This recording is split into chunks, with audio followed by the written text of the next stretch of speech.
ఒక వ్యక్తి ఈ జన్మలో తన ఇష్టదైవాన్ని సిద్ధించుకోగలడా, తన మంత్రాన్ని సిద్ధించుకోగలడా అనే విషయాన్ని మన జాతక చక్రంలో ఎలా చెక్ చేసుకోవాలి అనే విషయం గురించి ఇవాళ మాట్లాడుకోబోతున్నాం. అయితే ఈ మంత్ర సిద్ధి గురించి, తంత్రసిద్ధి గురించి మాట్లాడుకునే ముందు అసలు ఈ సిద్ధి అనేది ఓన్లీ ఈ స్పిరిచువాలిటీలోనే ఉందా, ఇంకా బయట ప్రపంచంలో కూడా ఉందా అంటే బయట ప్రపంచంలో కూడా ఉంటుందండి. ఎలా ఉంటుందంటే, ఒక వ్యక్తి ఏదైనా విద్యలో బాగా నైపుణ్యాన్ని సాధించాడు అనుకోండి, అతను సిద్ధహస్తుడురా అని చెప్పి పిలుస్తుంటారు. సిద్ధహస్తుడు అంటే అతను నేర్చుకున్న విషయంలా కాకుండా ఆ విద్య అతనికి చాలా సహజమైన లక్షణంలా మారిపోయి ఉంటుంది అన్నమాట. ఎలాగంటే ఒక ఎముకల డాక్టరు ఈ ఎముకల డాక్టర్ కంటే ఆ ఎముకల డాక్టర్ బాగా అతికిస్తాడు ఎముకలు అని చెప్పి అంటారు. అతనికి కాకుండా ఇతనికి ఎందుకు వచ్చింది అంటే, ఇతను దాంట్లో సిద్ధహస్తుడయ్యాడు, ఆ విద్యలో సిద్ధహస్తుడయ్యాడు అనమాట. ఆ విద్య, ఆ నైపుణ్యం అనేది తన సహజ లక్షణంగా మారిపోయినప్పుడు ఇలా సిద్ధహస్తులుగా మారతారనమాట. అంటే దానికోసం సపరేట్గా నేర్చుకున్నటువంటి ఆ 4 స్టెప్పులు, ఒకటోసారి ఫస్ట్ ఇలా చేయాలి, రెండోసారి ఇలా చేయాలి, మూడో స్టెప్ ఇది, నాలుగో స్టెప్ ఇది, ఇలా 5 స్టెప్పులు ఫాలో అయ్యి రిజల్ట్ కోసం చూడడం అలా ఉండదన్నమాట. ఆ నైపుణ్యం సాధించిన తర్వాత ఎలా ఉంటుందంటే, ఈ థియరీలన్నీ ఉండవు, ఇంకా అది తన సహజ లక్షణంలాగా మారిపోయి ఉంటుంది అన్నమాట. దానికి ఏం కావాలి ఏంటి అనేది, ఎలాంటి కట్టుకట్టాలనేది ఇంకా ఏ థియరీ ఫాలో అవ్వడం, ఆ మనిషిని చూడగానే ఆటోమేటిక్గా చేయాల్సిన వైద్యం చేసేస్తాడు, అలవోకగా చేస్తాడనమాట, తడుముకోకుండా చేస్తాడనమాట. అదే ఆ విద్య సిద్ధించడం అంటారు. అలాగే ప్రతి విద్యలోని చెప్పులు కుట్టే దగ్గర నుంచి, బంగారు ఆభరణాలు డిజైన్ చేసే దగ్గర నుంచి, అలాగే బట్టలు కుట్టే దగ్గర నుంచి, అంటే ప్రతి విషయంలో కూడా ఆ నైపుణ్యత అనేది సాధిస్తూ ఉంటారు, ఆ విద్యను సిద్ధించుకుంటూ ఉంటారు. చాలామంది గొప్పవాళ్ళని మనం చూసే ఉంటాం. అయితే ఈ ఆధ్యాత్మికమైనటువంటి ప్రపంచంలో సిద్ధి అనేదానికి ఒక ప్రత్యేకమైన స్థానం ఉందన్నమాట. అష్టసిద్ధులు అని పిలుస్తూ ఉంటారు. అలాగే దేవతని సిద్ధించుకోవడం, మంత్రాన్ని సిద్ధించుకోవడం అని చెప్పి మనం ఎప్పుడు వింటూనే ఉంటారు. సాధకులు ఎప్పుడు వింటూనే ఉంటారు, సిద్ధి అయిందా, మంత్రసిద్ధి అయిందా అని చెప్పి అడుగుతూ ఉంటారు అన్నమాట. ఇది సాధకుడికి తెలుసు దాని విలువేంటో. ప్రతి సాధకుడు కళ్ళగనేది దానికోసమే. అయితే అది ఈ జన్మలో మనకు అది రాసి ఉందా అనేది ఎలా చెక్ చేసుకోవాలి, మన జాతక చక్రాన్ని చూసి ఎలా చెక్ చేసుకోవాలనేది ఇవాళ తెలుసుకోబోతున్నాం. ఇది చెక్ చేసుకోవాలంటే ముందుగా మన జాతక చక్రంలో ఒక 3 రాసుల గురించి తెలియాలండి. కాలపురుష కుండలిలో మోక్ష త్రికోణం అని చెప్పి ఒక 3 రాసుల్ని పిలుస్తారనమాట. ఆ 3 రాసుల్ని కలిపి మోక్ష త్రికోణం అని చెప్పి అంటారు. అంటే మోక్షాన్ని కలిగించేటువంటి, మోక్షం యొక్క స్థితిని తెలియజేసే, మన ఆధ్యాత్మిక ప్రయాణం గురించి తెలిపేటువంటి త్రికోణం అది మన జాతక చక్రంలో, కాలపురుష కుండలిలో. అవి ఏమేమి రాసులంటే, కర్కాటక రాశి, వృశ్చిక రాశి, మీనరాశి. 4వ రాశి కర్కాటక రాశి, 8వ రాశి వృశ్చిక రాశి, అలాగే చిట్ట చివరిదైనటువంటి 12వ రాశి మీనరాశి. ఈ 3 జలతత్వం ఉన్నటువంటి రాసుల్ని కలిపి మోక్ష త్రికోణం అని చెప్పి అంటారన్నమాట. ఈ మోక్ష త్రికోణంలో మొట్టమొదటిది 4వ రాశి, 4వ ఇల్లు కర్కాటక రాశి. అలాగే మధ్యలో ఉన్నటువంటి రాశి వృశ్చిక రాశి, 8వ రాశి. అలాగే చిట్ట చివరిగా ఉన్నటువంటి రాశి మీనరాశి. అయితే ఇది మోక్ష త్రికోణంగా ఎందుకు పిలువబడింది? ఈ 4వ రాశికి, ఈ 4వ భావానికి మరొక పేరు కూడా ఉందండి. మాతృస్థానం అంటారు. అలాగే రసాతలం అని పేరు. రసాతలంతో పాటు పాతాళం అని కూడా పేరు అన్నమాట.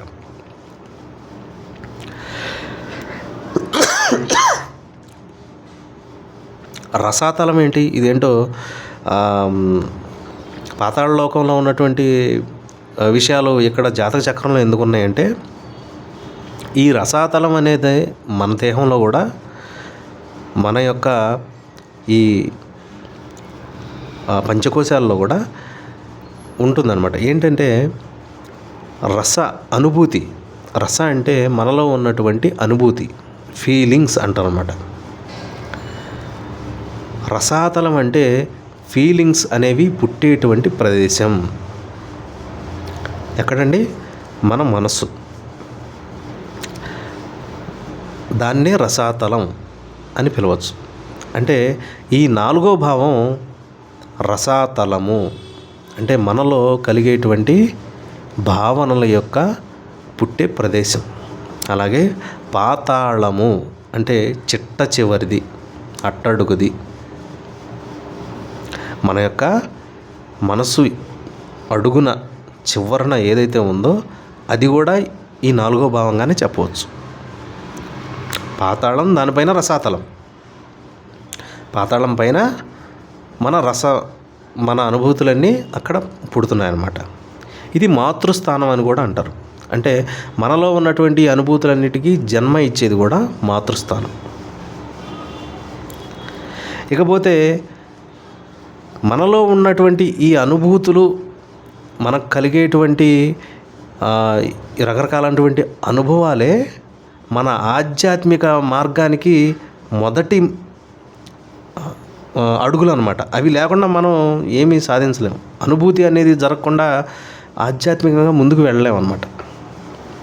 అంటే మన జాతక చక్రంలో ఉన్నటువంటి 12 భావాల్లో ప్రతి భావం వల్ల కూడా మనకు ఏదో ఒక అనుభూతి జరుగుతుంది. అంటే ప్రతి భావం కూడా 4వ భావాన్ని ఎఫెక్ట్ కొడుతూనే ఉంటుందన్నమాట.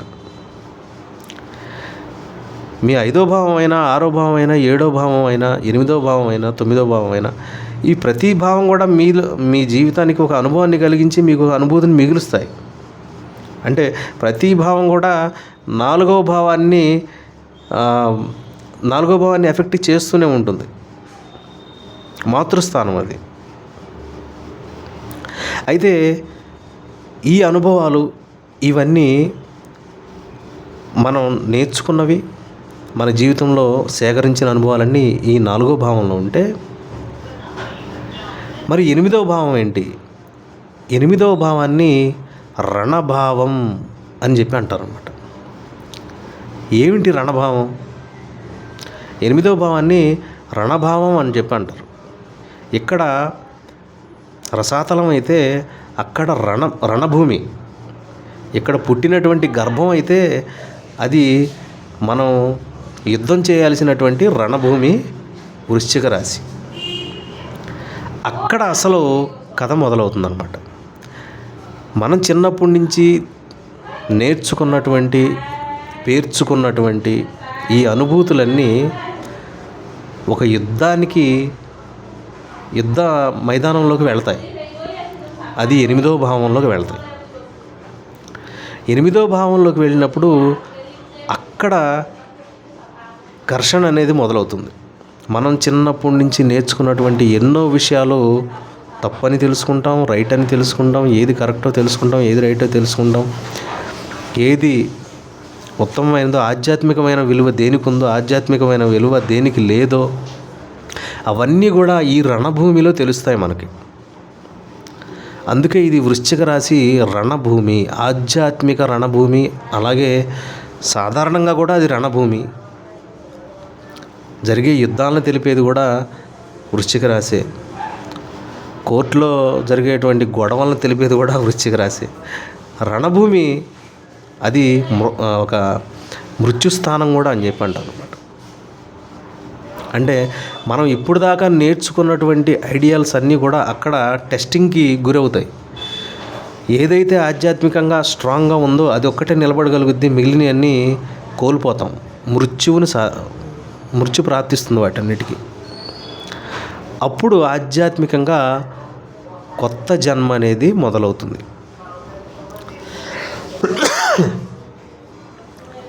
ఈ రణం యొక్క ఫలితం 12వ భావం. ఈ 8వ భావంలో జరిగినటువంటి యుద్ధం యొక్క ఫలితము మీనరాశి, చిట్ట చివరి మోక్షరాశి, మోక్షభావం అంటారు అన్నమాట. అంటే చివరిగా నువ్వు ఏ స్థాయికి వెళ్ళావు? మోక్షానికి వెళ్ళావా, అధోగతికి వెళ్ళావా, పుణ్యలోకాలకు వెళ్ళావా, పాపలోకానికి వెళ్ళబోతున్నావా? ఇది మీ 12వ భావం. దాని అన్నింటినీ నిర్ణయించేది ఈ 8వ భావమే. ఈ రణభూమిలోనే తెలుస్తుంది. ఆధ్యాత్మికంగా కూడా మీరు తీసుకున్నటువంటి విద్య 4వ భావం అయితే మీరు చేసేటువంటి సాధన 8వ భావం. మీరు చేసేటువంటి సాధన 8వ భావం. అందుకే ఎవరికైనా సాధకుల యొక్క చార్ట్లు తీసుకోండి, వాళ్ళ చార్ట్స్లో వృశ్చిక రాశి ప్రామినెంట్గా ఉంటుంది, లేదా వృశ్చిక రాశి ఖచ్చితంగా ప్రామినెంట్ ఉంటుంది. అలాగే వాళ్ళ 8వ భావంలో ఖచ్చితంగా ప్రామినెన్స్ ఉంటుంది. అంటే ఎక్కువ గ్రహాలు 8వ భావంలో ఉండడం కానీ 12వ భావంలో ఉండడం కానీ ఇలాగ జరుగుతూ ఉంటుంది అనమాట. వాళ్ళు తొందరగా స్పిరిచువల్ ప్రాసెస్లోకి, ఆ ఘర్షణలోకి వెళ్ళిపోతారు. ఇది మోక్ష త్రికోణం యొక్క ప్రభావం అన్నమాట. మీ చార్ట్ చూసుకోండి. ఈ 3 రాసుల్లో కనుక గ్రహాలు ఎక్కువగా ఉన్నాయంటే మీరు ఖచ్చితంగా ఈ జీవితంలో ఆధ్యాత్మిక మార్గంలోకి వస్తారంతే, నో డౌట్. ఒకవేళ బయట ప్రపంచంలో ఉన్నా కూడా మీ మాట, మీ తీరు కూడా వైరాగ్యంతో కూడుకొనే ఉంటుంది. అలాగే మీ జాతక చక్రంలో 4, 8, 12 భావాల్లో కనుక గ్రహాలు ఎక్కువగా ఉంటే వాళ్ళు కూడా ఈ ఆధ్యాత్మికత వైపు ఖచ్చితంగా జీవితం వెళుతుంది. ఎన్ని తప్పులు చేసినా, ఒప్పులు చేసినా అటువైపు అనేది చూస్తారు. ఆ వైరాగ్యం వైపు అనేది చూస్తుంది అన్నమాట జీవితం. ఎందుకంటే రణభూమి అనేది వాళ్ళ జీవితంలో ఆ 8th హౌస్ అనేది ప్రామినెంట్గా ఉన్నప్పుడు సాధారణంగా ఉండదు. ఎప్పుడు కూడా ఒక యుద్ధాన్ని తలపిస్తూ ఉంటుంది అన్నమాట జీవితంలో పరిస్థితులన్నీ కూడా. కాబట్టి ఈ 4, 8, 12 భావాలకు ఉన్నటువంటి ఇంపార్టెన్సు అలాంటిది. ఆధ్యాత్మికత గురించి మాట్లాడాలంటే ఈ 3 రాసుల గురించి మాట్లాడాలి, ఈ 3 భావాల గురించి మాట్లాడాలి. ఓకేనా? అయితే ఇవాళ ఒక వ్యక్తికి ఆ సిద్ధి ఎలా ప్రాప్తిస్తుందా లేదా అనేది తెలుసుకోవాలంటే మీకు కూడా మీరు ఏదైనా సాధనలో ఉండి ఇలాంటి ఇంట్రెస్ట్ కలిగితే కనుక అది తెలుసుకోవడానికి ఒక ఆస్ట్రాలజీలో ఒక మార్గం ఉంది. అదేంటంటే సిద్ధాంశ అనేటువంటి వర్గ చార్ట్ అన్నమాట. దాని పేరే సిద్ధాంశ. దాంట్లోనే ఉంది, ఆ పేరులోనే. మీకు సిద్ధి అనేది ఇష్టదేవత సిద్ధి, మంత్రసిద్ధి, తంత్రసిద్ధి, మీరు నేర్చుకోవాలనుకున్న గుప్త విద్య యొక్క సిద్ధి అన్నీ తెలిపే చార్టు సిద్ధాంశ అంశచక్రం అన్నమాట. సిద్ధాంశ చక్రం అంటారు. ఇది D24 అని చెప్పి పిలుస్తారు. అంటే 24 విభాగాలు చేసినటువంటి చక్రం. అంటే మీ జాతక చక్రంలో ప్రతి రాశిని 24 అంశాలుగా విడగొట్టి అత్యంత సూక్ష్మంగా వెళ్ళినటువంటి వర్గచక్రం అన్నమాట. ఇది D24 అని పిలుస్తారు. ఈ D24లోకి మీరు వెళ్ళి ఆ D24 యొక్క చార్ట్లో చంద్రుణ్ణి చూడండి. చంద్రుడు ఏ రాశిలో ఉన్నాడో చూడండి. అంటే మీరు జన్మ పత్రికలో కాకుండా సిద్ధాంశలోకి వెళ్ళి అక్కడ చంద్రుడు ఏ రాశిలో ఉన్నాడో చూడండి. ఆ చంద్రుడు ఏ రాశిలో ఉంటే ఆ రాశ్యాధిపతి అక్కడ ఉన్నటువంటి 8వ భావంలో ఉంటే సిద్ధాంశ చార్ట్లో చంద్రుడి యొక్క రాశ్యాధిపతి 8వ భావంలో ఉంటే, సిద్ధాంశ చార్ట్లో ఉన్నటువంటి 8వ భావంలో కనుక ఉంటే అతనికి సిద్ధి అనేది ఈ జన్మలో ప్రాప్తిస్తుంది అని మన జ్యోతిష శాస్త్రవేత్తలు చెప్తూ ఉన్నారు. అంటే ఎన్నో కాంబినేషన్లు మన D1 చార్ట్లో కనపడవచ్చు, కానీ అస్సలు సిస్సలు నిజం ఈ వర్గ చార్ట్లోనే ఉంటుందన్నమాట. ఈ సిద్ధాంశలోనే ఉంటుంది. ఎన్నో మంచి మంచి గ్రహాలు ఉచ్చ పొంది మన